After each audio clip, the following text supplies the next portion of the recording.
What are exploration skill challenges in DC20, and how can you use the rules from DC20 to any tabletop roleplay game that you want to play and really level up the exploration pillar of the game, whether it's something simple like skinning a little beast that the players just beat in combat, or exploring an entire dungeon all with one simple system of skill challenges. I'm going to break it all down for you, showcase a little sneak peek into the mechanics of DC20 of how these things work, and give two real examples of a small scenario like the skinning animal situation all the way to a huge scenario of exploring an entire dungeon, which really helps cut down game prep for those game masters.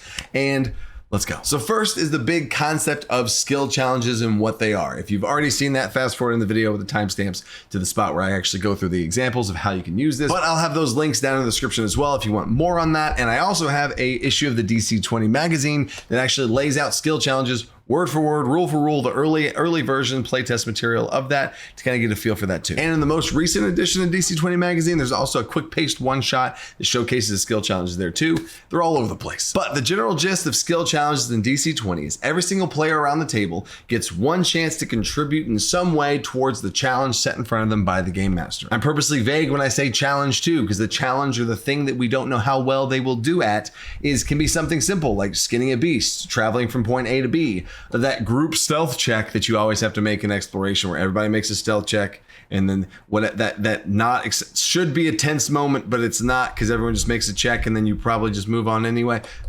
Those moments can turn into exploration skill challenges. There's a DC that the game master sets. Sometimes you let the players know, sometimes you don't. And everyone's trying to beat that DC with whatever check that they want to describe. Maybe they describe a stealth check for this hypothetical stealth scenario. Maybe they describe a creative distraction or some sort of trickery. Maybe they walk up to a guard and try and influence them in some way and persuade them to lie to them. Whatever way the player wants to interact with the challenge based on their skill checks, based on their character build, whatever they have going on, there's a DC that is set and they have to make that check against it. If they succeed, awesome. They beat the DC, they get 1 success point. And they get an additional success point by every 5 that they beat the check by. So if you roll super high, you're actually gonna get more success points to help out your team and build up that total of success points, because you're trying to get a total number of success points that the game master chose as well, which usually equals the number of players at the table. So you have 4 players at the table, you probably need 4 success points total. But the nice thing is, because of that by 5 successes, if one player gets 2, maybe even 3 success points, it leaves some room for the other players at the table to mess up or get nat ones, or they can save the day for the players that messed up. And the other nice benefit that I'll give examples to as well is it's not just 4 successes and yay, we beat it, or oh, we lost. You can add levels of success here, where if you fail, we didn't get the successes, something happens, whether you're discovered by the guards or you don't find out information or it takes more time, whatever sort of setbacks you want to issue out in that way. Sure, go for it. But if 4 is the amount needed to succeed, a lot of times I will add, pretty much every time, I will add more successes, 5, 6, 7, 8, 9, crazy, some amount of successes to actually get more rewards. So for an example, if you're sneaking in and you want to have a cool dynamic moment of actually sneaking into a castle of some kind, skill challenge. How is everybody sneaking into this castle? Set the stage as the game master. A big tip that I've said in other videos and stuff is give them things to interact with, give them parts and pieces to be able to engage with, and then set them loose and let their creativity go wild as they try and talk about and strategize what they're going to do. And then whoever makes the checks, they see the rolls and you start telling them how many success points they got, and they can actually see how this whole thing unfolds. And let's say they fail that hypothetical situation, they get discovered by guards. They didn't sneak in well enough, whatever. And you can even have the guards find the person who rolled the lowest on the whoever failed and stuff. And you can have it be, again, let's say there's 4 players, you need 4 success points. If they get 4, awesome, you've snuck from point A to B, you're undetected. Now you still got to find the entrance to whatever. But if they get 5, maybe 6 success points, you not only got from point A to B undetected, you also found an unlocked door. And maybe at 8 success points, you found a sleeping guard who you can go pickpocket and get the key to be able to whatever. It gives game masters a way to reward players. It gives players a way to get excited about these exploration situations. And hopefully maybe I unlocked your brain just a little bit to think about all the applications of this, of storytelling, of plot points, all the different things that you can pour into these skill challenges. Time out. We're talking about new ways to explore. Well, I got something to show you. Loke Battle Mats has done it again with some new battle maps. Now, Loke Battle Mats did reach out and send me this thing to showcase, but jokes on them. I already had it myself and I bought it myself manually. I have have literally everything from them. It's been my #1 go-to for maps over the years, and I just also noticed I literally have one for my session I played last night. But here's my favorite things about the new set they got. First of all, you open it up to any page. It's a nice square with a ring binder. You open up, boom, there's water. Boom, snow. Boom, a river. But if you go to this other one, there's also a river. Boom, same set, 2 different books, but you got 2 rivers that match up to each other. Or if you want to have a really long river, you can go long ways. Or if you don't want to have such a big map, you can fold this one away, fold this in half, and you got a small little river. But the new thing they're doing this time is they have the extras, the little stickers. But they're not like sticky stickers. They're just clean plastic that stick to the page. Put them wherever you want, and you can peel them right off. The whole thing's dry erasable. It's a great experience for a game master and a quick on the fly thing to just throw down at the table. And I do mean throw down. You can actually find the spot where it starts really quick, flip over to it, and have your little key of which maps you want. And if you don't want to have the little stickers processed and you want to have your own maps that they already come with fully decorated terrains, they have entire sets for that too to check out. Links down in the description. Thank you, Loc Battlemaster, for sponsoring this video, but I always talk about your stuff anyway. So check it out. You won't regret it. Let's get back to some skill challenges. So now my 2 examples for the small example and the big example, literally trying to get the opposite ends of the spectrum here on how you can really use exploration skill challenges. The small case example is skinning a beast, something I didn't even necessarily have planned. My players fought a cackle beast. This is a hyena-like creature that cackles and causes some crazy stuff to happen in the brains. Unique creature DC20. I'll probably release that sometime in the future. But they fought this cackle beast, and then one of the players was like, I want to skin it. I really want to get the pelt of this thing. Maybe we can find something in the throat that had the cackle, the sound, and whatever. We can make a flute out of. They had all these crazy ideas. I was like, oh, awesome. As a game master, you want to be able to come up with something. So come up with some sort of a thing to be able to make this cool moment that the players think is a cool moment. Something more than just make a skinning check or something like that, right? So I was like, all right, this is gonna be a skill challenge. If you guys really want to skin this thing, we're gonna have to see who all's helping, what are you doing? It almost became like a little mini downtime moment because the players were able to be like, all right, so what am I gonna do? The big strong character who has no proficiency in skinning whatsoever got a bunch of ideas to hoist ropes over the top of this to string the beast up to kind of like hoist it up. Another player made an animal or history type check to think about the creature's anatomy and if they knew anything about all this type of stuff to be able to help the person who is actually performing the act of skinning. And the third player, who was going to be one making the skinning check, was able to kind of make a skinning check to see how well they did. And the fourth player was like, man, okay, none of my skill sets of my character really fit here. You know what I would do roleplay wise, I'm going to get everybody drinks. So they went to the local tavern, got a round of drinks for everybody, and came back and celebrated. They made a charisma based type check, and it was a blast. And the really simple on the fly thing I could do as a game master is if you fail the challenge, let's say they need 4 success points, and the DC for this was something super simple. It was like a DC 12, nothing big and bad. I didn't want to have it be too difficult on them to skin this thing. It might even been a DC 10. But anyway, they needed 4 success points. If they got 4 success points, they got a cackle beast part, and they could go take it to a store and they could get it converted into something super simple, super generic cackle beast part, and they could go turn it into something awesome. And every success point above and beyond that got them another cackle beast part, and they could go turn it into a different magic item. Cool. So now the story that created and spawned itself by my own player's interest in something could have the risk and reward system set up on a pedestal and a stage for them to tell their story with actual mechanics and risk and reward, instead of them just talking about something and then somebody making a check and then one of the players says, oh, I helped them, and then they have advantage. Blah. The players were able to tell their story through the mechanical system of a skill challenge that had rewards in place for how well they did, and it was awesome. Now for the opposite end of the spectrum, something that was super simple, on the fly, impromptu thing that created a cool situation. Awesome, there's that example. Example number 2 is something that I wanted to game prep a cave. And there's a weird moment whenever any game masters has prepared a cave or a dungeon or some sort of exploration based thing. It really happens more so in caves, I feel, is it's not like an architectural thing where there's an entryway and there's stairs that lead up and there's like logistical things you could think about to want to explore. It's a cave. You don't know where the twists and turns of the hallway are. And now you have to draw out a cave. Where is everything in the cave? You have to make a map, and then the players go. And then there's that weird moment that is also not fun where like, okay, do you want to go left or right?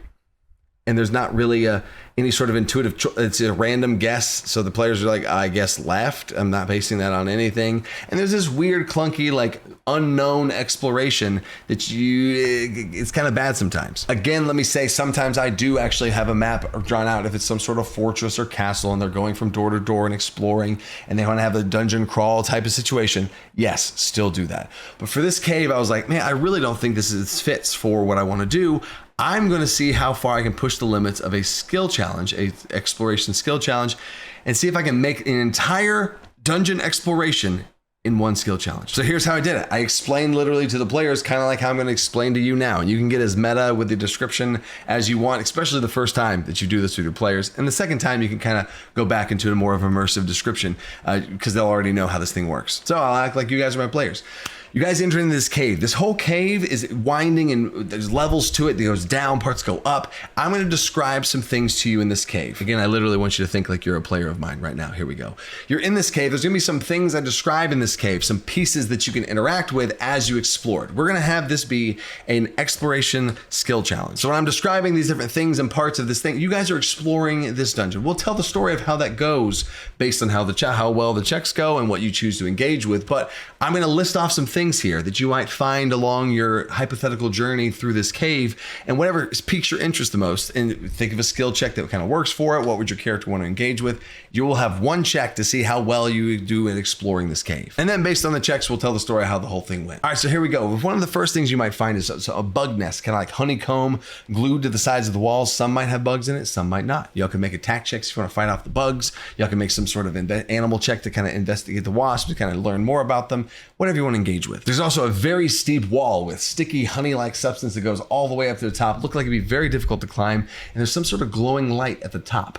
Another section of the cave, there's a long chasm, a very long chasm. You look down, it's super deep. You can't see anything down there. You might be able to make that jump if you really were good at jumping, but I don't know. And you also come across a long abandoned campsite that looks like it was a medical ward of some kind, tarps and stuff all thrown around, looks like it's been ransacked. What do you guys want to do? Boom, there you go. You've just set the stage with 4 different pieces they can interact with for an exploration skill challenge. Whatever players might want to engage with something, maybe somebody wants to jump across the gap, maybe somebody wants to climb the wall, maybe somebody wants to fight some bugs. Whatever you do, I try and think about my players, and I think about what things they could engage with. And now I don't have to make a map. I don't have to put where the wall is in relation to the big gap, where this abandoned campsite is, all this stuff. And the thing I haven't even told you guys is there's a trap that's waiting for them. This entire thing is going to end with, I have an ambush set for them. There's an enemy group of NPCs that is setting a trap, waiting for them to walk through and set it. They're in the back of a cave. There's an entry point that they've set a trap at, and they're waiting to rig the trap on these unsuspecting PCs that are about to come in and trigger it. But will they trigger the trap? It all based on how well they do on that skill challenge. How many success points do they get? And now here's how I've laid out the results. In this scenario, I have 4 players. Once again, they need 4 success points in order to successfully navigate through the dungeon that they've established. So now here's where the success points came in. I had the DC of this be a 13, and they explored and got however many success points they did. I'll get to that in a second. But now all I have to do is prep as a game master, is prep those things I just told you, and what happens at each success point threshold. So I had at 2 points or lower number of success points, they instantly trigger the trap that group is setting for them. Like they failed the checks, they had no idea. They walk into the trap, it triggers on them. Probably whoever rolled lowest on the skill challenge, right? Whoever rolled the lowest would get taken up by the net and get pulled up into the air. They trigger the trap. Oh no, right? And if they just barely fail it with 3, okay, I'm going to put them right in front of the trap, and I'll maybe give them some last minute checks to kind of see what's going on, right? But if they get those 4 success points, nice. You successfully navigated the bare minimum, and I'm going to put them right in front of the trap area. And now I'm going to give them a chance to kind of, okay, so you guys get to a spot, and I'll describe based on however they said the checks. Oh, you see some bugs, and you fought off some bugs. You jumped across a cavern, and you worked your way through. You figured out a way to get the rope across, and everybody made their way. However, I want to describe the narration story of how well they did with those minimum 4 success points. I would put them in front of an opening. You see an opening, and there's some displaced rock dirt. I would describe it, however, and I would describe it just like a game master would entering into a trap room, right? And that's the minimum thing, right? Now, if they get 6 success points, 5, 6 success points, I actually put them in, I drop them in the back of the where the trap room is, and I put them behind where the actual enemies are. So the enemies are setting a trap that triggers over here. If they get really good on that exploration skill challenge, I have them come in the back. I was like, you hear some voices coming around the corner, and you actually hear some whispering and murmuring, and coming through the cave, you peek around and you see a group of NPCs that are kind of crouched off looking in the distance. So they've done so well on the exploration skill challenge, they get the jump on the NPCs who are just trying to trap them. And essentially you could stop it there, but I took it one step further. I was like, you know, what if they really engage with the system? What if they spend inspiration dice, they spend resource, they really want to do, they do really well. So I was like, you know what, at 8 success points, they're gonna find a magic item. At 8 success points, you're in a cave, you're exploring through a cave, you're gonna find a magic item. So at 8 success points, they actually did, which they ended up getting 9 success points. They found a magic item and some potions from a former fallen adventurer and all this kind of stuff. So there's rewards, and they can actually, in an exploration skill challenge, not only did I not have to draw the map, I didn't have to do any sort of like, we don't want to go left or right. Okay, you go left, and I describe all this stuff. It was a cool moment. They could engage with what they wanted to. They found a magic item that they were able to get, and the magic item was on the other side of the leaping person. The monk did a really big leap across, got to the other side, found a magic item, leaped back across, joined the party.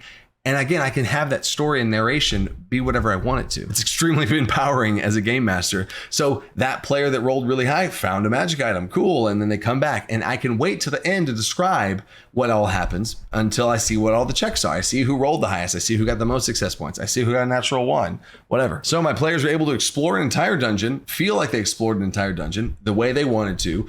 And they got a magic item and popped up the back and got the jump on the NPCs, and they came around for a bit of a role play thing to kind of feel them out before a combat breakout. It was literally all 3 pillars in one, all led by this exploration skill challenge. So there are so many different ways that you can do this. And if you're interested in all this different type of stuff, I am gonna make more videos on this. And I also have the skill challenge layout in one of the DC20 magazines. I'll put the link in that description down below. And lots more stuff coming as far as magazines. DC20 magazines are a great way for me to get out early, experimental, playtest type content to be able to kind of get you guys to be able to see it, playtest it before it gets polished off and refined and put into the actual core rules, which the core rules are coming along swimmingly. It's working amazingly. 0.9's release is just around the corner, and it's going to be one of, if not the biggest update, because there are 39 subclasses dropping for the 13 different classes. A whole bunch of stuff on that. Stay up to date. I have Kickstarter updates, updates on Discord, all that kind of stuff. So thank you guys so much for the support, and hopefully I can spark some creativity in you guys' exploration skill challenge. Stay creative. Think outside the box. Peace.